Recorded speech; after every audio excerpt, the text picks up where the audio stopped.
Grace and peace, everybody. This week has been absolutely bananas.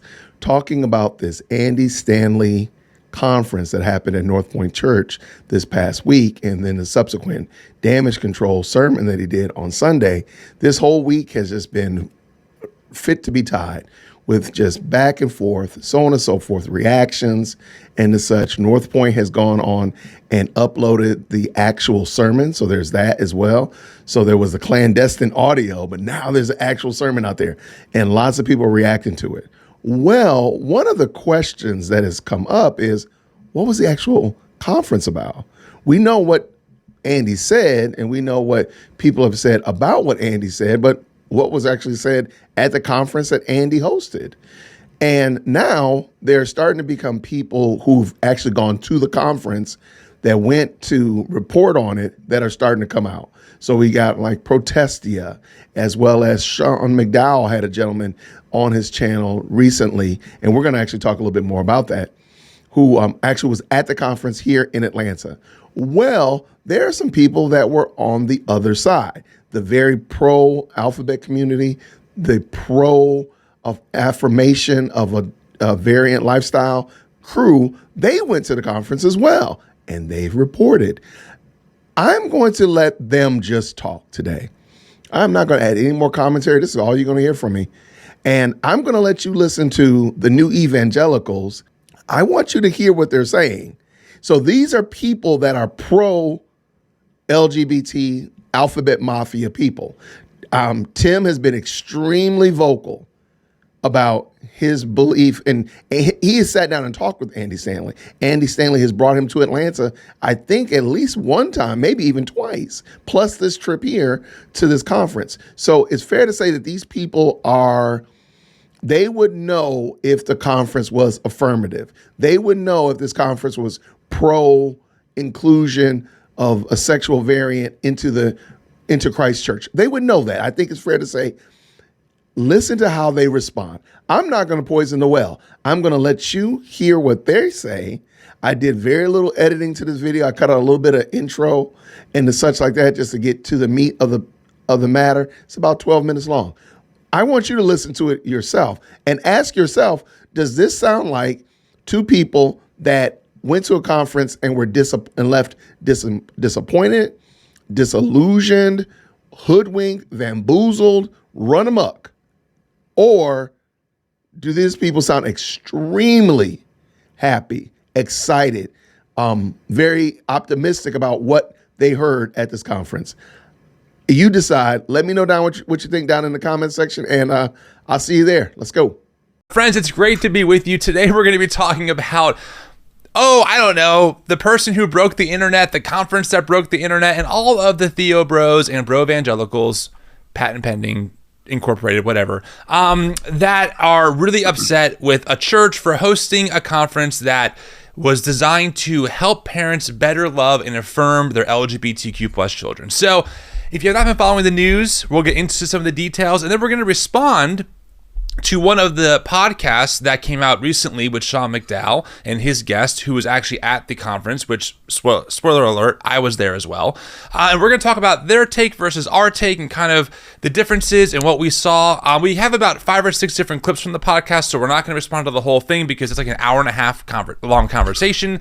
And there's one that they do. So we're going to try and get to the nitty gritty as soon as we can. If you're watching for the first time, hello, my name is Tim. I'm the creator of the New Evangelicals, which includes this YouTube channel. Welcome in. We are designed to hold space for folks marginalized by the evangelical church, advocate for accountability in the church, and help people explore the Christian tradition beyond the basement of evangelical fundamentalism. So I would love to see your comments as we talk and as we get into things. I can even do this. Look, whoa, Alex, you made it. Bro Evangelicals, amazing. That's right. We can put your stuff right in the chat and right in the video. So let's get to our guest. I have with us Zach Lambert, a pastor in Austin, Texas, which you say, Zach, is the only good part of Texas, so fair.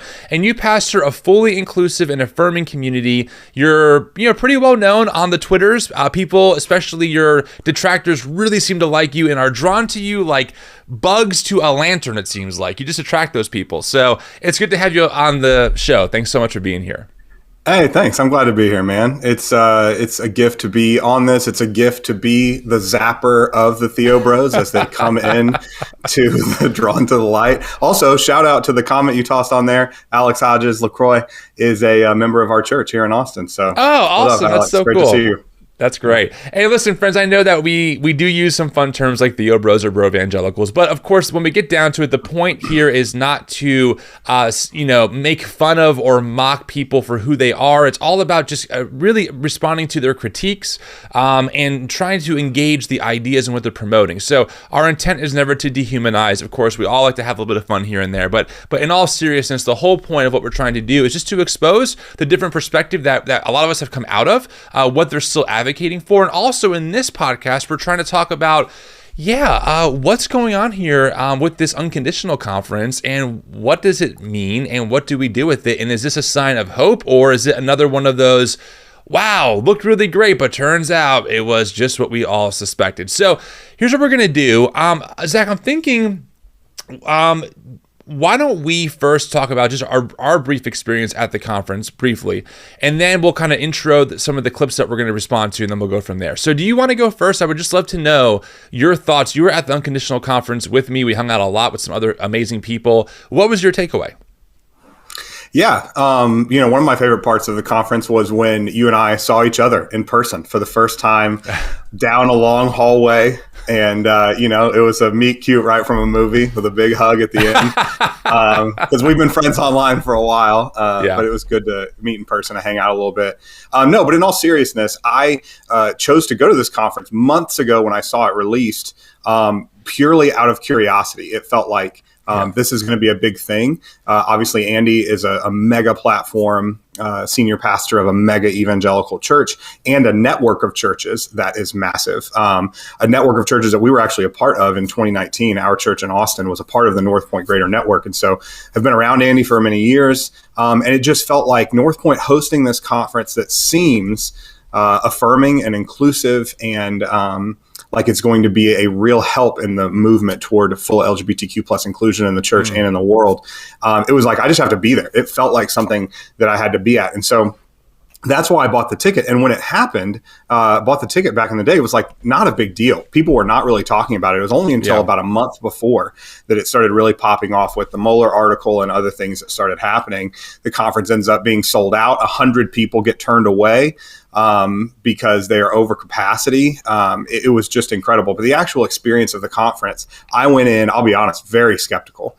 I've been in evangelical spaces my entire life prior to planting our church. And most of these spaces are pretty bait and switch, right? I just got invited to another conference similarly in San Antonio that is all like, we got to learn how to love LGBTQ plus people in the church, and we've done a bad job and all the things. And then it's like 2 clicks to get to their page where they say, this is, we are not promoting full inclusion of LGBTQ plus people in the church. We believe this, we believe that. And so it's under this veneer of exclusion, but it has this front-facing idea that like really it's going to be inclusive and really it's going to be affirming. That was my understanding. That's what I thought was going to happen at this conference. And to be candid, it was the exact opposite. Like every single part of the conference, from the moment we walked in, and there are LGBTQ plus folks, gay and trans folks holding the door open, welcoming and leadership. Every speaker that I heard was affirming. Every book that was being sold was affirming. Every breakout, there was just kind of this assumption that we are all here to fully support and fully include and affirm our LGBTQ plus kids and neighbors and church members and all of that stuff. And while it was purely focused on helping parents with their LGBTQ plus kids, it really broadened to how do we help pastors that pastor LGBTQ plus people, and how do we do some repentance for the harm we've done to LGBTQ plus people. And that was a really beautiful part of it too. So I walked away from the conference massively encouraged. And I'd love to hear your take. What did you think?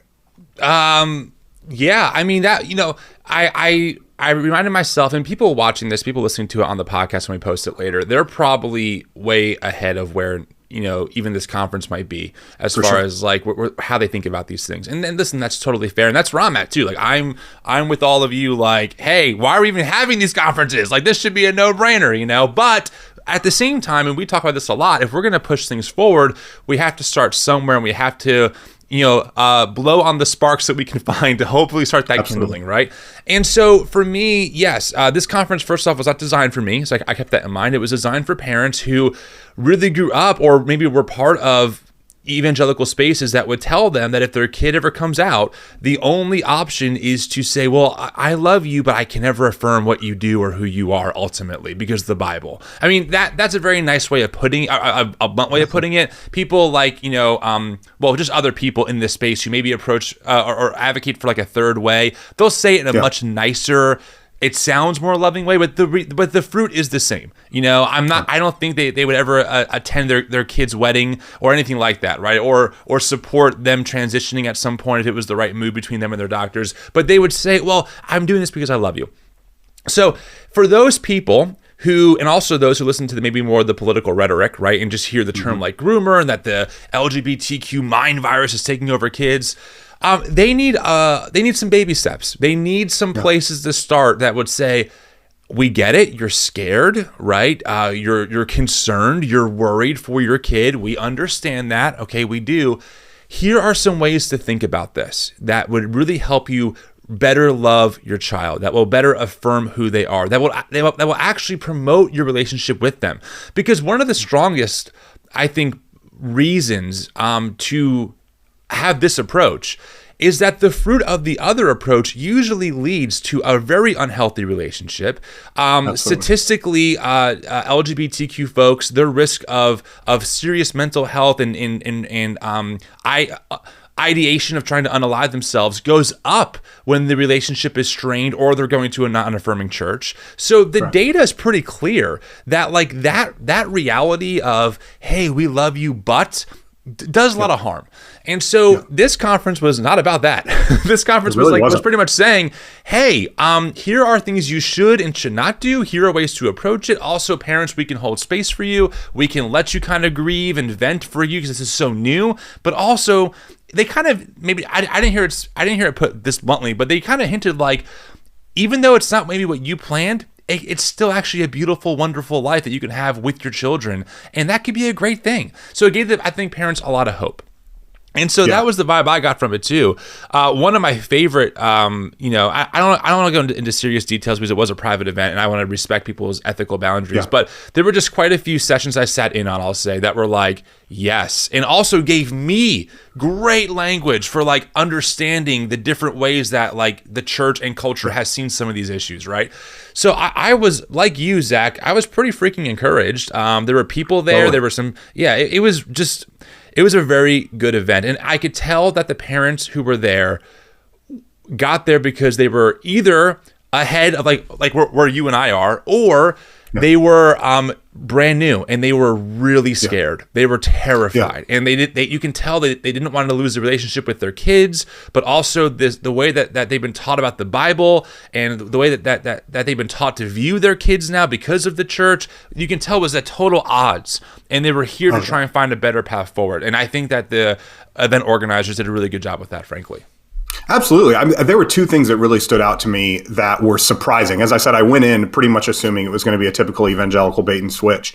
But the first thing that stood out is that from like moment one, which there was an opening song. Again, I won't get into a ton of details, but I think this is fine. There was an opening song at the very beginning of the conference. That was the first thing, opening song.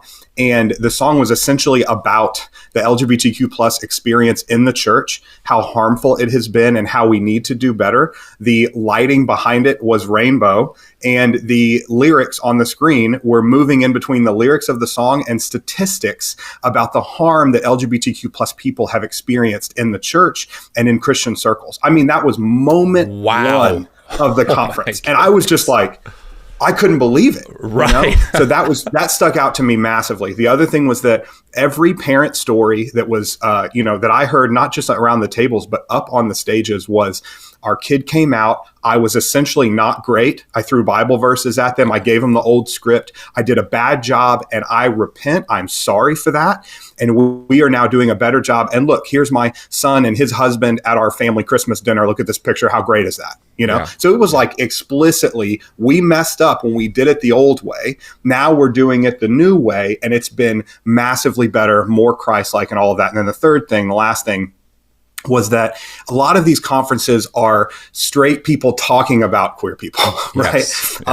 But that's not what this was. There were multiple queer people in queer relationships who were platformed at the highest stage. We went to a breakout together that was literally 5 LGBTQ plus people on a stage. They were the only ones on the stage just sharing their stories, completely in leadership. And that was one of the most packed breakouts of the whole time. And so it was not just people talking about LGBTQ plus people. It was LGBTQ plus people, most of them in queer relationships, platformed in a way that was really, really beautiful. Yeah. Yeah.